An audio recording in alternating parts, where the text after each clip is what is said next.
J'observais la planète autour de laquelle notre croiseur stellaire venait de se poser en orbite. Elle était entièrement verte, continent comme océan. Nous n'avions pas grand-chose dans nos archives à son sujet, excepté sa position, sa rotation et quelques éléments de la faune et de la flore extrêmement présents. En somme, un monde vierge dont nous avions encore beaucoup de choses à découvrir. Les troupes d'explorateurs s'étaient mises en route il y a peu, et les données devaient affluer bientôt. Dans toute cette euphorie, une équipe de chercheurs ne donnait plus de nouvelles depuis bien trop longtemps. Un classique parmi les classiques dans les missions de sauvetage. Ces archéologues étaient en train d'exhumer une cité enfuie dans une forêt, et le poste de communication avait dû lâcher. Un choc, l'humidité, un animal sauvage un peu trop curieux qui aurait cassé une pièce, peu importe la raison, cette bande d'intellectuels n'avait probablement pas pu réparer et attendait sans se poser de questions, sachant qu'on finirait par venir voir ce qu'il en était. Nous étions le vaisseau le plus proche et avons répondu à la demande de nous rendre sur place afin de procéder à l'opération de sauvetage. Je n'en avais encore jamais accompli, des opérations de sauvetage, mais ça ne m'enchantait vraiment pas. Aider des gens qui se sont mis eux-mêmes dans cette galère, je veux dire, ils s'y étaient mis tout seuls. Pourquoi n'avaient-ils pas été préparés à cette éventualité afin de rentrer par eux-mêmes? À attendre paisiblement qu'on vienne les tirer de leurs ennuis, quitte à nous faire risquer nos vies. Je ne voyais vraiment pas pourquoi on devait se mettre en danger pour eux. Enfin bref, ce n'est pas vraiment comme si nous avions le choix au final. Notre escouade fut désignée, et nous avons embarqué dans une navette de transport pour rejoindre le site de fouille le plus vite possible. La rentrée atmosphérique nous a bien secoués, mais ça n'avait rien d'étonnant. C'était toujours comme ça. Le vaisseau était solide, et nos chauffeurs expérimentés. Après cette étape critique, nous avons rapidement survolé le continent. Nous pouvions observer le sol à grande vitesse. La forêt uniforme semblait sans fin. Quand enfin nous sommes arrivés près du point où le campement devait se trouver, nous avons commencé à chercher un endroit où nous déposer. Nous nous sommes posés dans une clairière, à près d'1 kilomètre du site archéologique. C'est ce qu'il y avait de plus près d'après les pilotes. Notre escouade de 10 soldats s'est ruée dans la forêt pendant que la navette redécollait. La nuit s'était abattue, et nous avancions dans le noir aussi furtivement que notre lourde tenue de combat nous le permettait. Cette forêt paraissait être des plus banales, comme on en trouve partout, et pourtant, elle me mettait mal à l'aise. Et je n'ai pas compris pourquoi. Pas tout de suite en tout cas. Mais c'est quand nous avons fait une pause pour confirmer notre direction que j'ai su ce qui me dérangeait. Le silence. Pas un bruit. Aucun son. D'habitude, il y a toujours un animal qui fait un peu de bruit, un oiseau qui chante, une bestiole qui gambade, mais ici, rien. J'observais autour de moi avec mes lunettes de vision nocturne, je fouillais un peu, et mon malaise a grandi. Aucune preuve de leur existence. Pas de terrier, pas de traces de pas, pas de nid. Pour moi, qui avais grandi près d'une forêt, en campagne, ces signaux étaient extrêmement alarmants. Mais ça ne semblait inquiéter que moi. Les autres étaient tous des citadins, venant de planètes différentes, mais aucun n'était habitué à cet environnement de forêt, et ils ne semblaient même pas avoir remarqué ces détails. Nous avons repris notre route, mais quelque chose clochait. Il manquait quelqu'un. Nous n'étions plus que 9. Un des nôtres avait disparu. Après avoir rapidement regardé autour de nous, aucun indice n'a été découvert. Le sergent a décidé de contacter le central pour obtenir des informations, et la réponse nous a surpris. Sa puce de localisation est située à 9 mètres au nord-ouest de votre position. Ses signes vitaux sont normaux. Il était tout à côté de nous? Impossible, on l'aurait vu. Malgré tout, on s'est rendu sur place. L'affaire d'une seconde. Et sans surprise, il n'y avait personne. À l'endroit précisé, ne se trouvait qu'un gros arbre visqueux, qui semblait pourrir sur pied, luisant dans le noir. Mais aucune trace de notre soldat manquant. Contournant l'arbre, j'ai marché sur quelque chose de dur, profondément enfoui dans les feuilles mortes, à moitié enterré même. J'ai fouillé le sol pour trouver ce que c'était.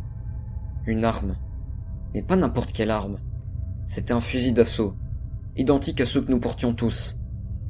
Après une rapide vérification du numéro de série, c'était celle du disparu. Le sergent a demandé une nouvelle localisation, mais la puce indiquait qu'il était au milieu de nous. Or, nous étions tous autour de l'arbre pourri. Nous nous sommes regardés, nous demandant ce que cela signifiait, quand le central nous a alertés d'un changement. Les signaux vitaux étaient devenus incohérents. Puis, ils ont disparu. À ce moment-là, mon sang n'a fait qu'un tour. Et comme mes camarades, j'ai commencé à pointer l'arbre du bout de mon arme. En position d'attente, nous regardions le sergent s'en approcher, baïonnette à la main. Il l'a planté dans l'arbre, et la lame s'est enfoncée avec une facilité étonnante.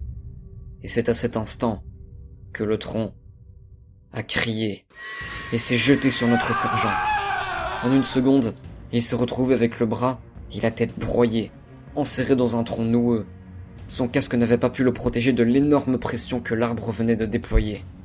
Le corps de notre leader s'est écroulé, décapité. À cet instant, nous avions arrêté de réfléchir. Et pour les 8 survivants que nous étions, il n'y a eu qu'un seul réflexe. Tirer. L'impact de nos tirs se voyait sur cette saloperie de tronc qui perdait des morceaux à chaque tir.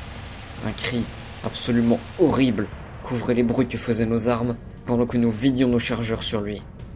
Un bruit qui s'est amplifié, qui s'est intensifié et qui a commencé à venir de partout. Tous les arbres de la forêt ont commencé à trembler. Leur écorce s'est brisée, s'est écaillée et en dessous, cette même peau luisante est apparue. Dans le même temps, les branches se sont mises à fouetter l'air, à descendre et à nous viser. Un de mes camarades a été frappé et a volé jusqu'à un arbre qui a commencé à l'engloutir. Ses hurlements se sont mêlés à la cacophonie ambiante, mais ont cessé tout aussi rapidement dans un craquement d'os. Le sol lui-même a commencé à se fissurer, et ce qui devait servir de racine à ces choses a surgi et s'est attaqué à nous aussi. Un, puis deux des miens ont été engloutis dans la seconde, disparaissant dans les failles ténébreuses qui se sont refermées sur eux, comme s'ils n'avaient jamais existé. C'en était trop pour moi, et je n'étais pas le seul. Nous sommes partis tous ensemble, comme un seul homme, vers la clairière où notre navette nous avait déposés. Mais le chemin n'était plus aussi praticable qu'à l'aller. Chaque arbre tentait de nous attraper. À chaque pas, nous devions vérifier qu'une racine ne traînait pas près de notre pied et nous baisser pour éviter des branches qui nous ciblaient.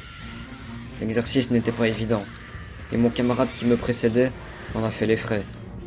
Une branche pointue lui a empalé le crâne subitement, et sa cervelle a giclé sur mon visage pendant ma course. J'en ai trébuché, et je me suis étalé de tout mon long dans le sol meuble. Le temps de relever la tête, j'étais seul. Les ultimes hurlements que j'ai entendus ne laissaient que peu de doute sur ce qui était arrivé à toute mon escouade. Je me suis relevé aussi vite que j'ai pu, et j'ai repris ma course. Chaque assaut que j'esquivais ne faisait que me rapprocher d'une évidence. J'étais foutu, et je ne faisais que retarder l'inéluctable. Sautant, courant, évitant une branche, une racine. Je les voyais me cibler, de plus en plus nombreuses, de plus en plus oppressives, de plus en plus rapides, de plus en plus proches, à chaque instant. Et moi qui me fatiguais, n'arrivant plus à reprendre mon souffle. Au moment où je voyais l'instrument de ma faim se ruer vers moi, cette pointe mortelle s'est élancée vers mon visage, sans aucun moyen pour moi de l'éviter.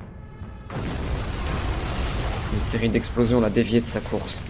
Tout explosait autour de moi, me soufflant au sol. Dans la fumée qui a soudainement envahi la forêt, j'ai vu le treuil de la navette descendre vers moi, le copilote me tendant une main salvatrice. Sans réfléchir, je m'y suis agrippé. Il m'a attaché au treuil et on est remonté aussi vite que pouvait la machinerie.